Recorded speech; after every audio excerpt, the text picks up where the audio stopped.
talking about, how democracies die, essentially why Fox News claims that would be you and me, I guess, or actually you if you are a person of color. I get, but I think they're lumping me in here as a liberal supporter of diversity as well. Why we are, quote, taking down cancel culture, or taking down white culture, excuse me. And, the simple reality is that democracies don't turn into fascist oligarchies typically by being invaded or by losing wars.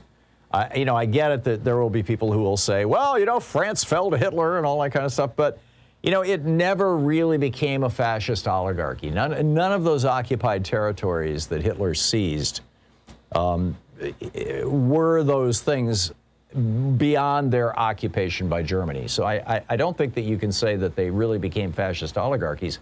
They were occupied territories. But what does cause fascist oligarchies is that they get taken down from within. This is how it always happens. And it is always two things that bring about this transition from democracy to fascism. And the first is typically a charismatic leader. Actually, it's not even the first. The two are equally important. One is a charismatic leader, and the other, as we had with Newt Gingrich in the 90s, as we have with Donald Trump in this century, and the other is the morbidly rich funding the effort. I mean, it has literally played out this way in every democracy that became an authoritarian oligarchy that has fallen to tyranny. For example, it happened in the 30s in Germany and Italy and in Spain and in Japan. And more recently, over the last 15, 20 years, it's happened in Hungary, it's happened in Poland, it's happened in Egypt, it's happened in Russia, it's happened in the Philippines, it's happened in Turkey, and the list goes on. And now Republicans and the oligarchs aligned with them here in the United States are trying to pull it off in our country. I've talked to you before. In fact, we did a book report about this book, I Paid Hitler. It was published in 1941 by Fritz Thyssen. Fritz Thyssen was the Charles Koch of his day. He was one of the wealthiest and most powerful industrialists in Germany. And in 1933, he was the guy who wrote the letter to von Hindenburg saying, you must appoint Adolf Hitler as Reichschancellor, as Chancellor, which happened in 1933. In fact, von Hindenburg did it a few weeks after Thyssen wrote that letter, with a few other industrialists, but it was principally Thyssen's letter.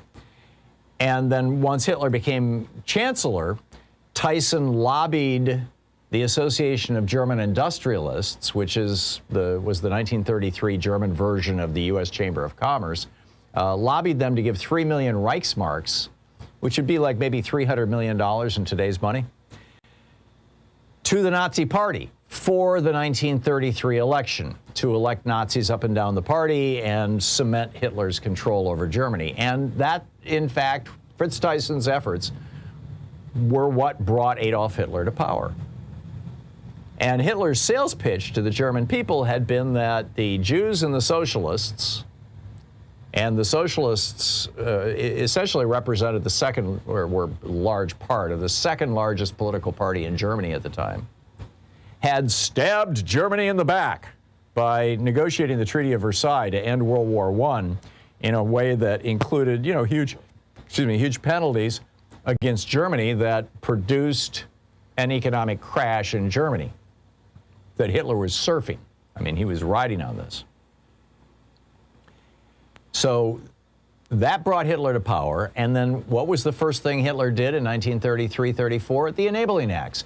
He changed the election laws in Germany so that in individual regions of Germany, the people running the elections could throw out votes from regions or from parties that they thought, that they knew wouldn't vote for Hitler. They rigged the elections so that only their votes counted, or made it harder for people to vote who were not, from heavily Nazi areas. And again, we're seeing the same thing happening here.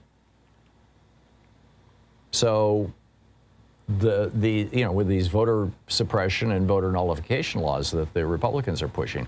Meanwhile, billionaire Rupert Murdoch's family, his Fox News organ, is working as hard as it can to make black people and Democrats this generation's version of Hitler's Jews and socialists.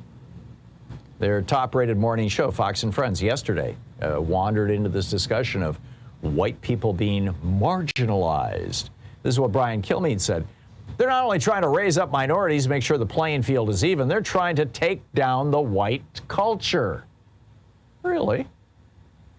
Kilmeade then went on, why are we being marginalized on a daily basis? This is Brian Kilmeade. You know, this is their top rated, this is their equivalent of Morning Joe on MSNBC, their morning. And it's not even subtle, Kilmeade says. It's actually out there. It's written in black and white. He's talking about teaching the actual racial history of America. This is not the first time that America has faced fascists. President Franklin Roosevelt and his Vice President Henry Wallace struggled with fascists back in the 1940s. On April 9th, 1944, in the New York Times, then Vice President Henry Wallace published a piece in the New York Times in which he wrote, the really dangerous American fascists are not those who are hooked up directly or indirectly with the Axis. The FBI has its finger on those.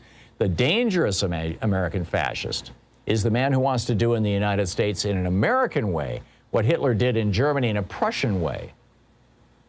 He continued, the American fascist would prefer not to use violence. His method is to poison the channels of public information. With a fascist, the problem is never how best to present the truth to the public, but how best to use the news to deceive the public into giving the fascist and his group more money and more power. And the lesson that I would share with you is that history is screaming at us. I mean, this has just gone up a whole octave. History is absolutely screaming at us. And what are we going to do about it? I think this is like the question of the day. On the other side of the break that we're going to hit in just a second, I'm going to be getting into where is the Department of Justice as QAnon is now backing a brand new paramilitary group, a new domestic terror group, and the bizarre way that Donald Trump's cult is consolidating in Florida. I'll share that with you on the other side of this break, and we can have a conversation about it, shall we say. We'll be back. Stick around.